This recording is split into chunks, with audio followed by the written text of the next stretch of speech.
They don't tell you about the other rules in the hiring orientation, not the real ones. They tell you about safety vests and proper lifting techniques. They don't tell you what to do when you see a package with no label humming a low, mournful tune.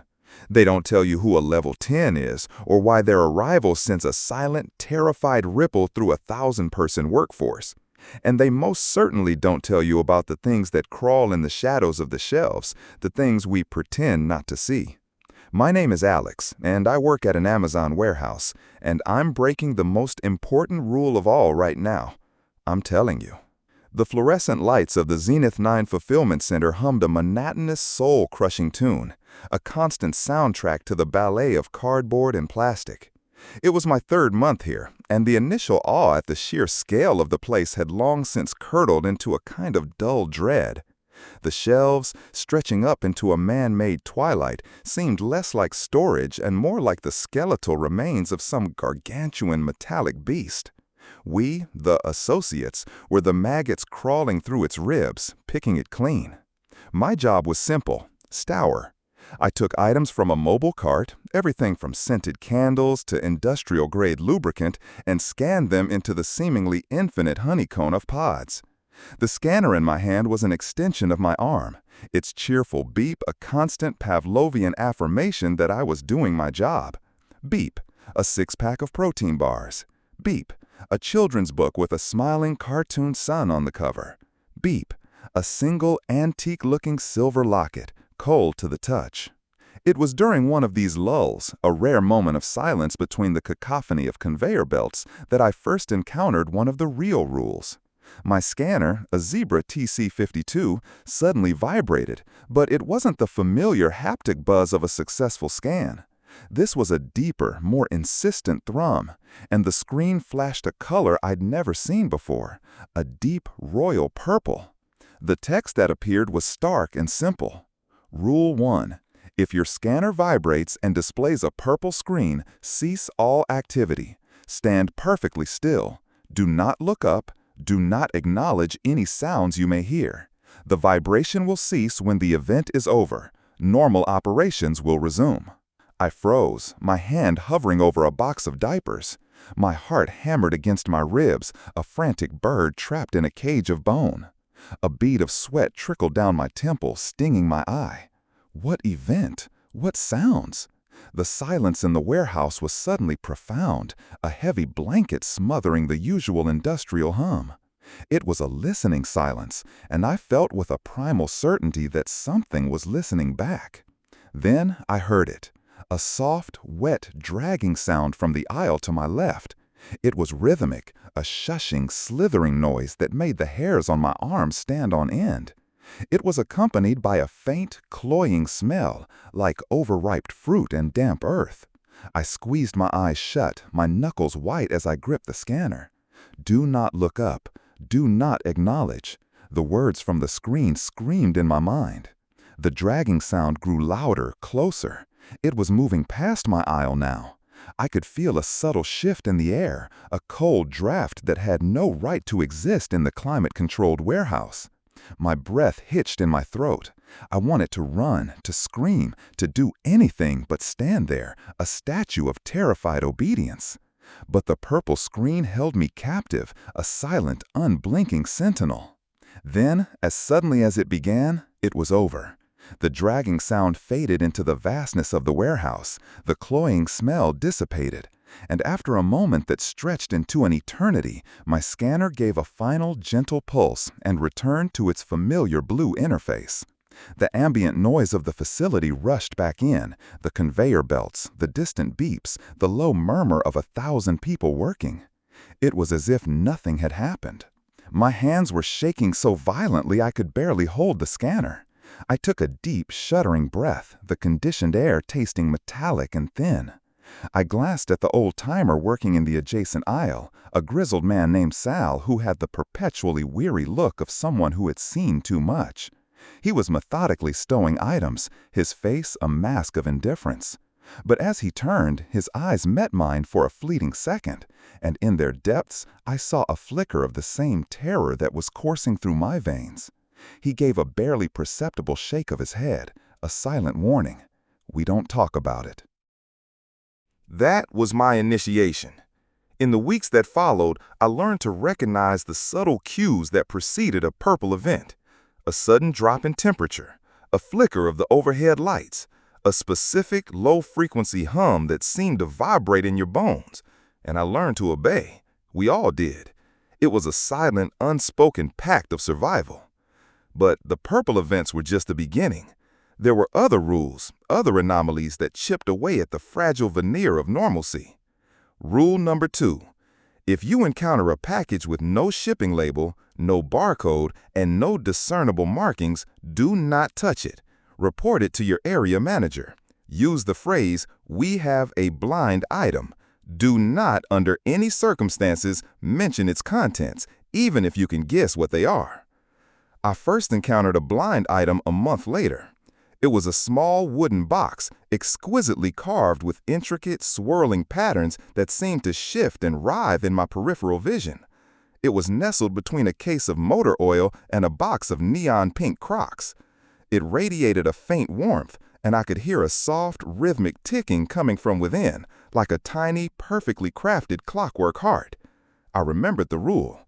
I didn't touch it. I walked, my legs feeling like lead, to my area manager's podium. His name was Dave, a man whose corporate smile never quite reached his eyes. "Dave," I said, my voice hoarse, "we have a blind item." The smile vanished. His eyes, for a moment, were cold and flat, like a shark's. He didn't ask for the location. He didn't ask for a description. He simply tapped a few keys on his laptop, his movements precise and economical. "Thank you, Alex," he said, the smile returning, but it was strange now, a poorly fitting mask. "The item will be dealt with. Take your 15-minute break. Now." It wasn't a suggestion, it was an order. I nodded, my throat too dry to speak, and walked towards the break room. As I left my section, I saw 2 figures in dark, unmarked uniforms approaching the aisle where the box lay. They moved with a fluid, unnatural grace, their faces obscured by the shadows of the towering shelves. They weren't Amazon employees. I had never seen them before. The break room was a cacophony of forced cheerfulness, the air thick with the smell of microwaved burritos and despair. I sat at a table, my coffee growing cold in my hands. Maria, a picker who worked on the floor above mine, sat down opposite me. She was a young woman with kind eyes and a nervous habit of twisting a silver ring on her finger. "You look like you've seen a ghost," she said, her voice a low whisper. "Something like that," I replied, not wanting to say more. She leaned closer, her voice dropping even lower. "A blind item?" I just looked at her, and that was answer enough. She shuddered, her eyes darting around the room. "I saw one once, a doll. It looked just like my little sister, exactly like her." She twisted her ring, her knuckles white. "I didn't report it. I couldn't. I just walked away. The next day, it was gone." "What happened to your sister?" I asked, a cold dread seeping into my bones. Maria didn't answer. She just stared at her hands, her face pale. After a long moment, she stood up and walked away, leaving me alone with the silent, screaming questions that now echoed in the hollow spaces of my mind. The Zenith 9 Fulfillment Center had a rhythm, a pulse that beat in time with the endless dance of commerce. But beneath that rhythm, there was an older, darker pulse, a heartbeat of something ancient and unseen. And we, the associates, were caught in its web, our lives governed by rules we didn't understand, our fears a silent shared language. The days bled into weeks, the weeks into months. I became adept at the silent language of survival. I learned to ignore the whispers that seemed to echo from empty aisles, the fleeting shadows that danced at the edge of my vision. I learned to keep my head down, to focus on the scanner's beep, the comforting, mindless repetition of the task. It was a form of self-preservation, a way to keep the encroaching madness at bay. But some things were harder to ignore than others. Rule number 3. If you hear a child giggling in an area where no children should be, do not investigate. Put in your earbuds, turn up the volume, and focus on your task. The giggling will eventually fade. If it does not, and it begins to call your name, Find the nearest emergency stop button and push it. Do not hesitate. I was working a late shift, the warehouse a vast, echoing cavern of shadows and artificial light. The usual hum of the machinery seemed muted, as if holding its breath. I was deep in the J section, a labyrinth of shelves piled high with books. The air was thick with the smell of paper and ink, a scent I usually found comforting. Tonight, it felt cloying, suffocating. That's when I heard it. A child's giggle. It was light and airy, the sound of pure, unadulterated joy. But it was also wrong. So terribly, horribly wrong. It was coming from a few aisles over, from a section of shelving that was currently blocked off for maintenance. There was no one there. There couldn't be. I froze, the blood draining from my face. My first instinct was to call out, to see if a child had somehow wandered into this dangerous industrial landscape. But then I remembered the rule, the cold, stark words that had been drilled into us during a refresher training session, a session where the instructor's eyes had held a look of genuine fear. Put in your earbuds. Turn up the volume. My hands trembled as I fumbled for the cheap, company-issued earbuds in my pocket. I jammed them into my ears, my fingers clumsy and numb. I cranked up the volume on my phone, the tinny strains of a forgotten pop song, a pathetic shield against the sound that was now weaving its way into my soul. The giggling continued, and now it seemed to be closer. It was a playful sound, but there was an undercurrent of something else, something predatory. It was the sound of a game where I was the unwilling participant. Then it happened, the one thing the rule had warned me about. Alex? The voice was a whisper, a child's voice, but it was clear, as if spoken directly into my ear. It cut through the music, through the hum of the warehouse, through the frantic beating of my own heart.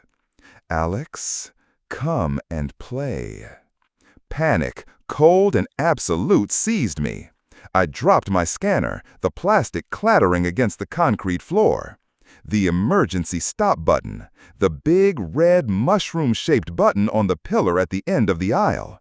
It was my only hope. I ran. I didn't look back. I didn't dare. The giggling followed me, morphing from playful to pleading, then to something angry and guttural.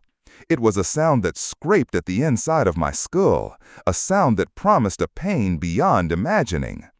I slammed my palm against the button. The world plunged into an emergency light, screaming silence. The conveyor belts ground to a halt. The humming ceased. And in the sudden, deafening quiet, the giggling was gone. The aftermath was a whirlwind of controlled chaos. Area managers swarmed the floor, their faces tight with a mixture of annoyance and something that looked like fear. We were herded into the break room, the official story a system malfunction. But I knew the truth, and I saw in the eyes of the other associates who had been in my section that they knew it too. We were a silent, traumatized flock, bound by a shared, unspeakable experience. The incident with the giggling child changed me. The fear was no longer a distant, abstract thing. It was a living, breathing entity that walked the aisles with me, its cold breath on the back of my neck. I started to notice things I hadn't before. The way some of the older associates would make small, almost imperceptible gestures as they worked. A touch to a certain spot on a shelf, a whispered word into the darkness. I realized they weren't just stowing or picking. They were performing rituals, small acts of appeasement to the unseen forces that governed this place. I started talking to Sal more, the old-timer from the adjacent aisle. He had been at Zenith 9 for over a decade, a lifer in this concrete and steel purgatory. He rarely spoke, but when he did, his words were heavy with a weary wisdom. "You gotta learn the patterns, kid," he told me one day, his voice a low rumble. "This place, it's alive, and it's hungry.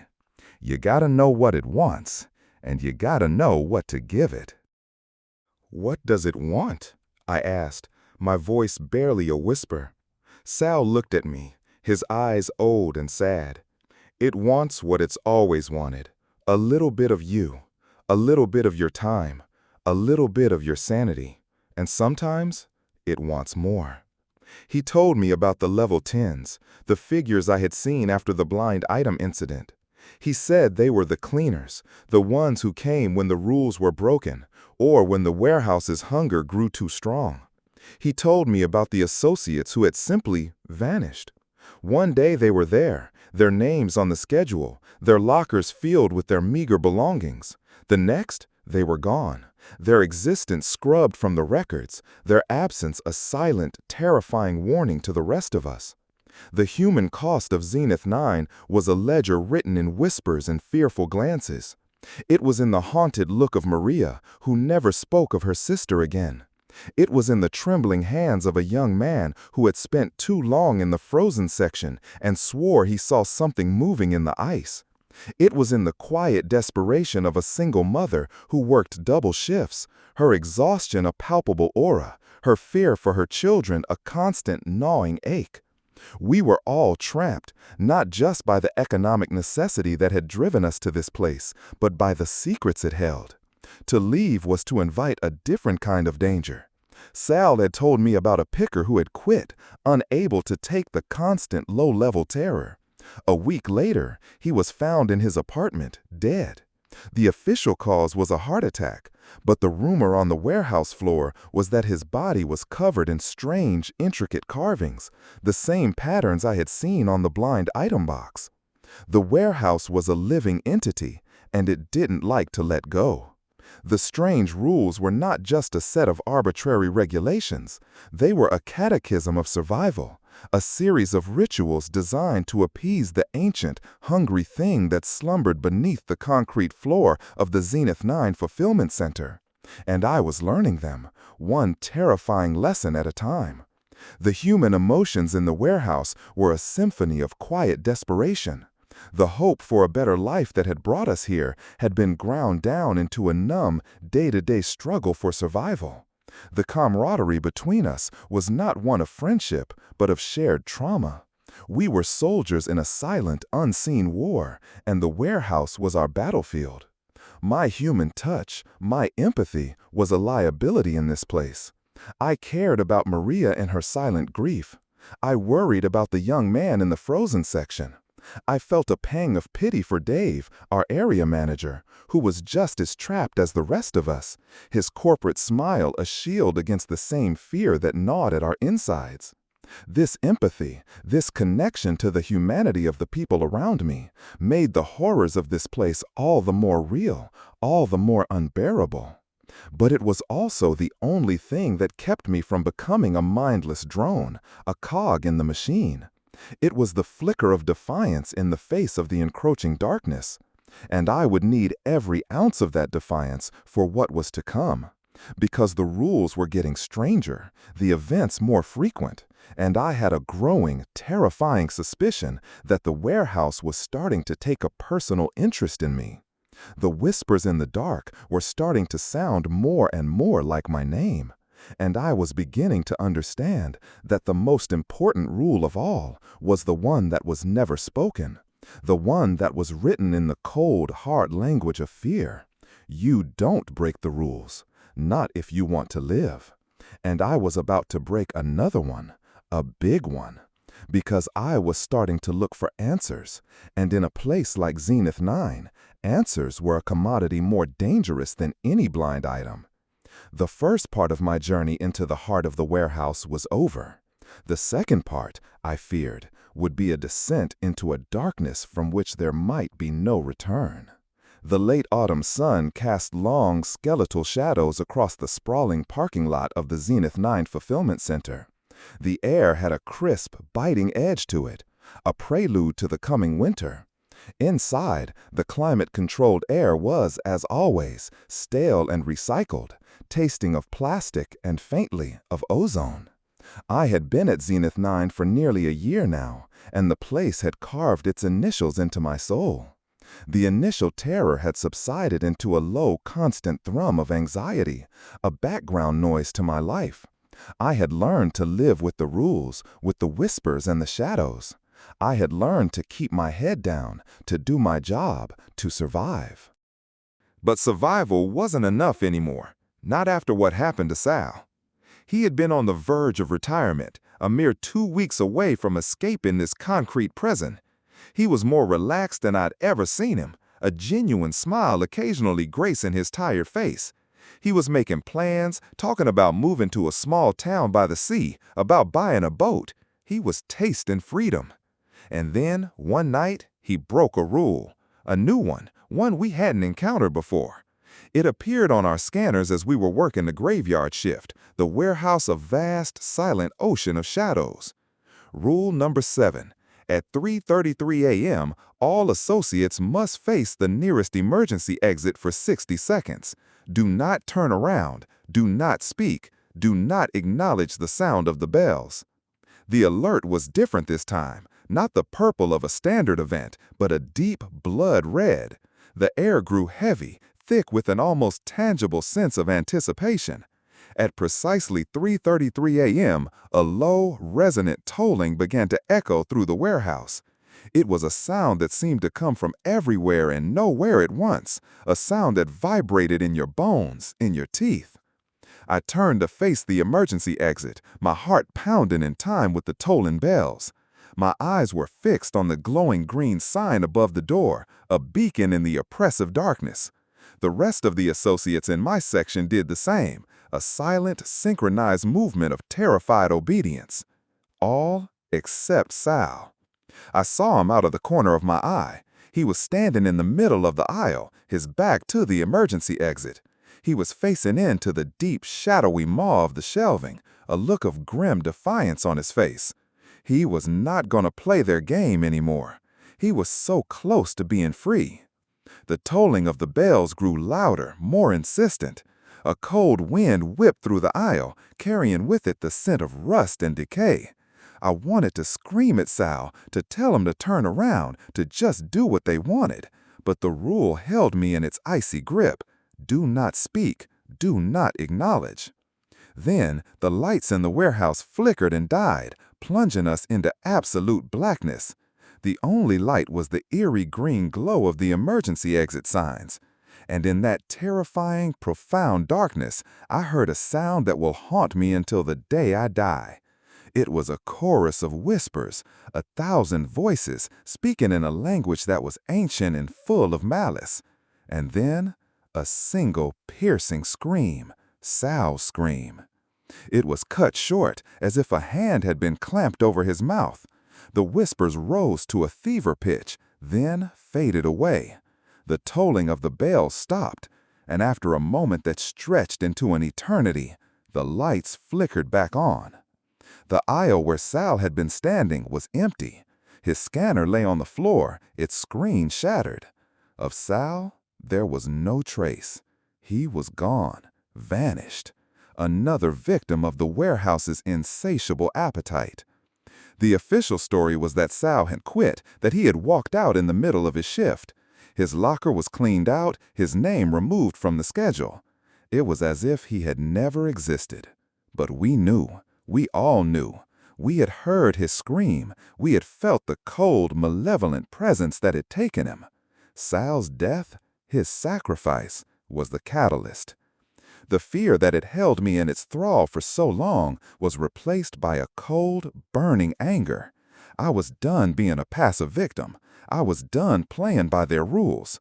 I was going to find out what this place was, what it wanted, and I was going to expose it. My investigation began in the most unlikely of places, the employee handbook. It was a thick, corporate speak-filled tome that most of us used as a coaster for our coffee cups. But I had a hunch, a desperate hope, that there might be a clue hidden within its pages.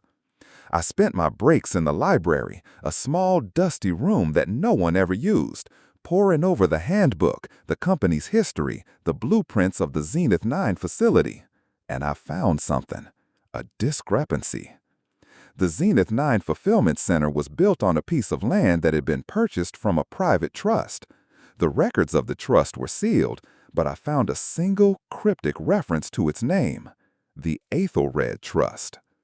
A few nights of feverish, sleep-deprived research on the dark corners of the internet gave me the next piece of the puzzle. The Aethelred Trust was a secretive organization, a society that dated back centuries. They were rumored to be the custodians of something ancient, something they referred to as the Sleeper. They believed that the Sleeper was a being of immense power, a being that had to be appeased, kept dormant through a series of complex rituals and offerings. And then I found it.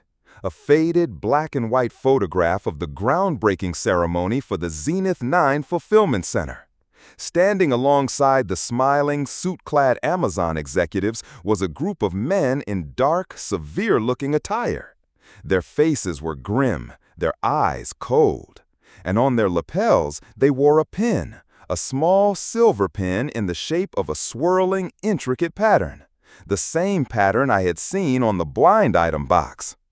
The pieces clicked into place, forming a picture of such monstrous, unbelievable horror that I almost couldn't bear to look at it. The Zenith 9 Fulfillment Center wasn't just a warehouse, it was a temple, a prison, a feeding ground.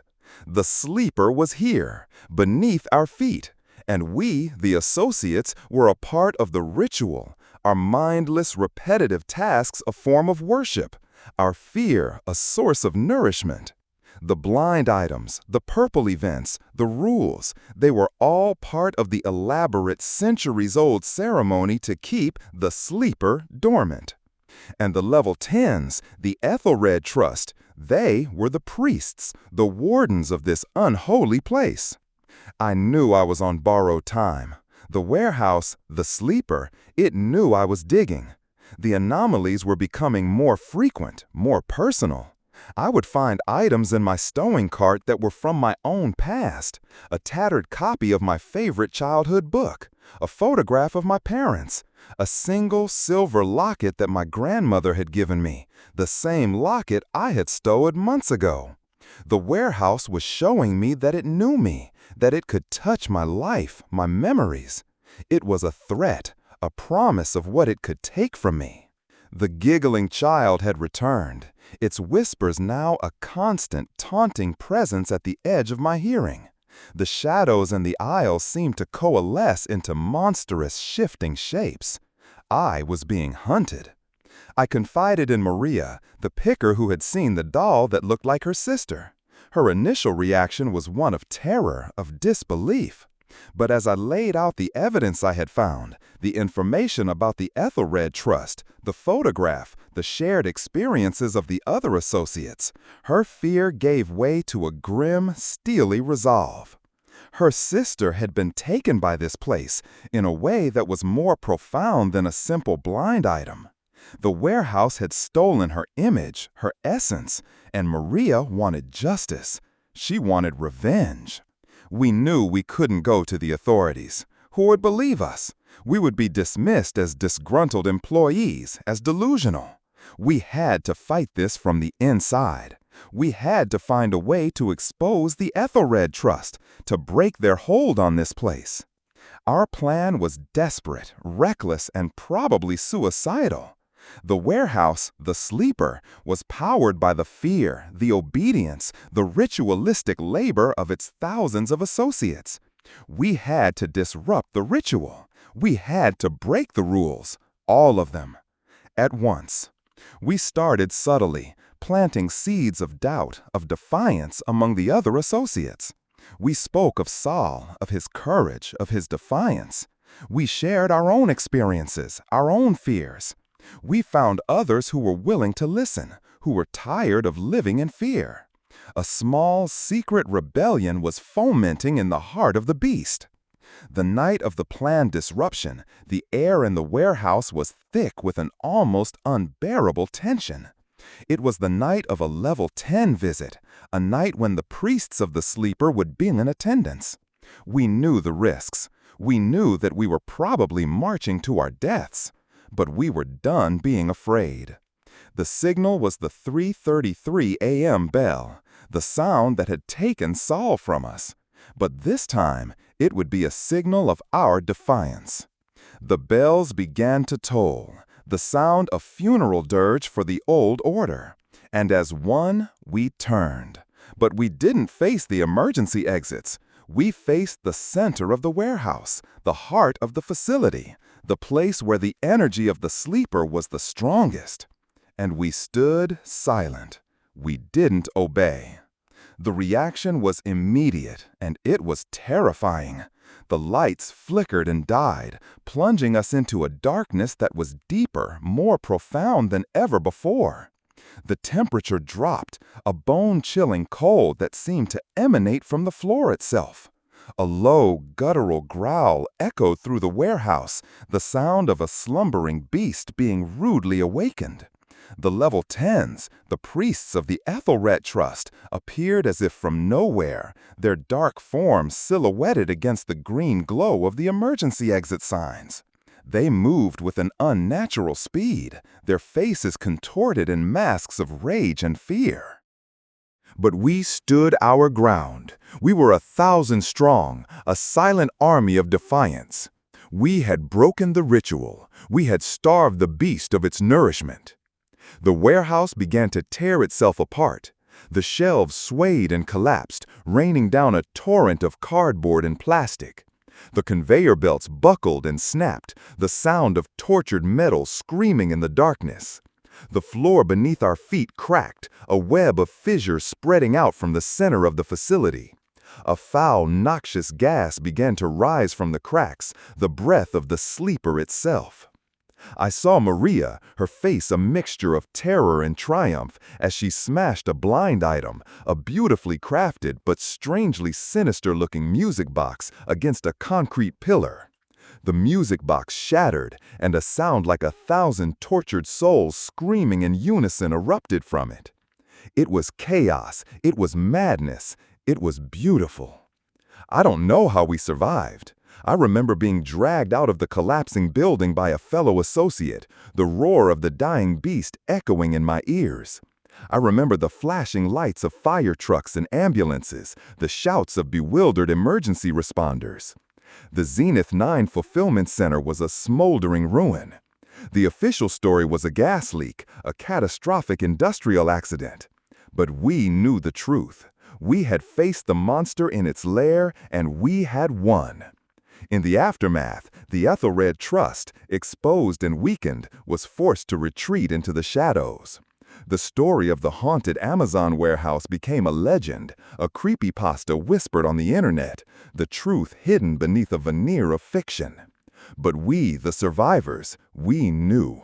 We carried the scars of that place, the memories of the fear, the whispers, the rules.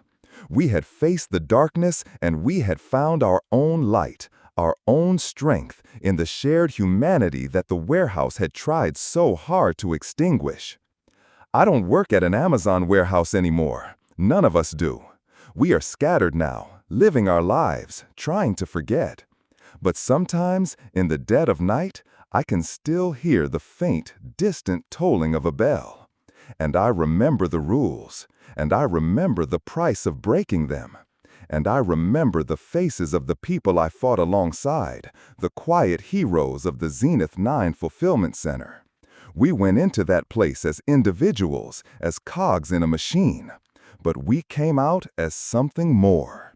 We came out as survivors. And that, in the end, is a story worth telling. A story that needs to be heard. So that no one else has to learn the rules the way we did. So that no one else has to face the sleeper in the dark. The story doesn't end here. The story is a warning. Listen for the bells.